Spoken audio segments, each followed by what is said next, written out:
জানি জানি অনেক দিন ভিডিও দেওয়া হয়নি, তাই না?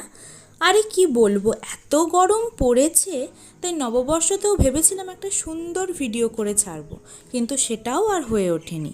তাই আজকে কলেজের বর্ষবরণের অনুষ্ঠানটা আর মিস করিনি। নমস্কার সবাইকে, আমার নতুন একটা ভিডিওতে সবাইকে স্বাগত। আশা করি তোমরা সবাই ভালো আছো। জানি গরম পড়েছে, কিন্তু ভালো তো থাকতেই হবে বস। আমিও ভালো আছি, তোমরাও ভালো থাকো। আমাদের কলেজের বর্ষবরণ অনুষ্ঠানটা ছিল দুপুর 1টা থেকে, তাই আমরা সবাই গরমের মধ্যেই সেজে গুজে এসেছি। আর ড্রেস কোড ছিল মেয়েদের জন্য শাড়ি আর ছেলেদের পাঞ্জাবি। এই গরমেও কিন্তু আমরা শাড়ি পরতে কেউ ছাড়িনি। এই দেখো না দুই সুন্দরীকে, আর এই দেখো এখানে সব সারি সারি সুন্দরী। ওখানে ফটোশুট চলছে।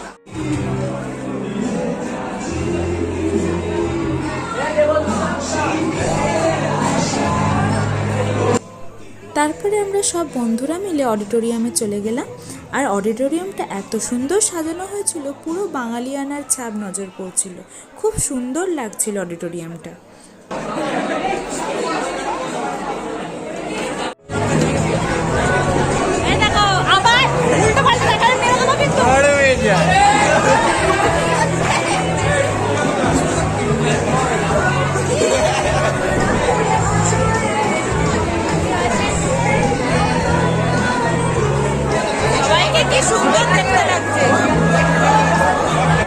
আমার ফোন পে বন্ধু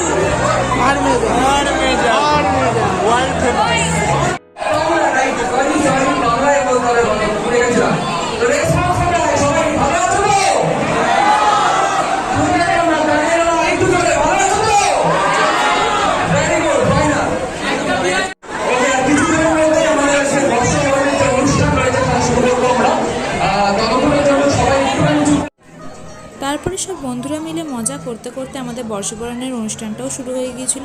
সবাই দারুণ দারুণ পারফরমেন্স করেছে, নাচ গান আবৃত্তি সব কটা পারফরমেন্স দারুণ হয়েছে। আর এই গরমের মধ্যে ওরা যে এত এফর্ট দিয়ে সব সুন্দরভাবে করেছে, এটাই অনেক।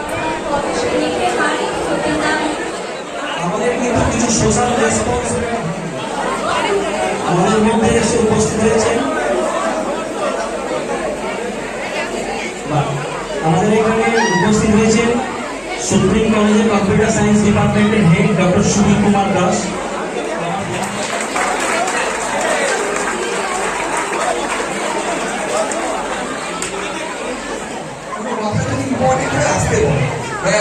ধন্যবাদ।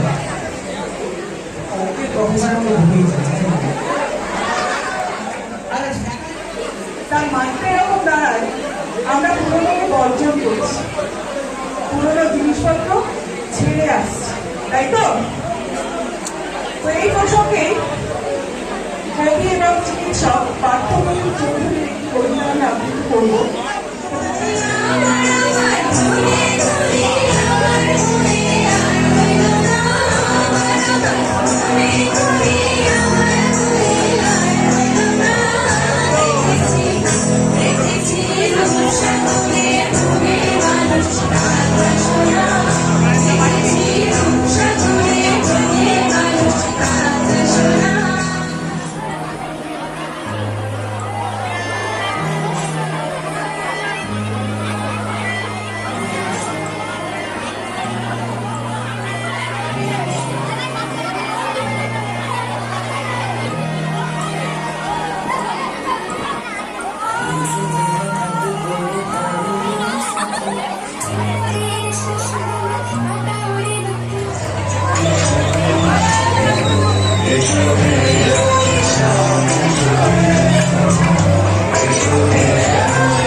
সব পারফরমেন্সগুলো দেখে আমরা নিচে চলে এসেছিলাম। নিচে চলে এসে একটুখানি মজা করেছিলাম, অনেক রিলস করেছি, অনেক মজা করেছি। আর এখানে আমাদের শ্বশুরের রুমালটা, এটা রুমাল নয়, সেই শীতকালে যেটা পরে না গলাপট্টি যেটা বলে, সেরকম একটা পরে এসেছে যাতে রোদ থেকে বাঁচে।